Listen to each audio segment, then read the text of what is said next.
Hi, welcome to Adobe Gab. Today, I will be going to show you how to change color in any color in Adobe Photoshop. So without further ado, let's get started.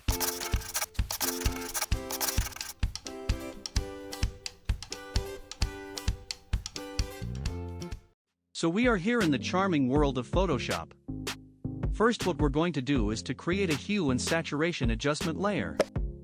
Then in the hue and saturation layer, you'll see the hand right over here. Next is click on that hand and click this telephone.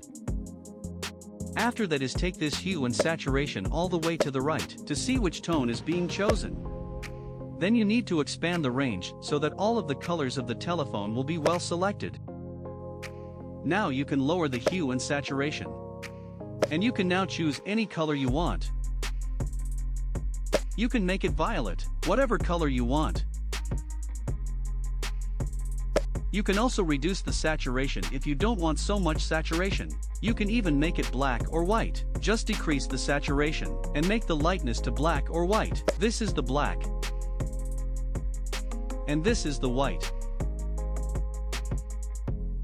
Thank you for watching. I hope you learned a lot from this Photoshop tutorial. Don't forget to like and subscribe and also click the notification bell so you wouldn't miss out on my videos, and stay safe.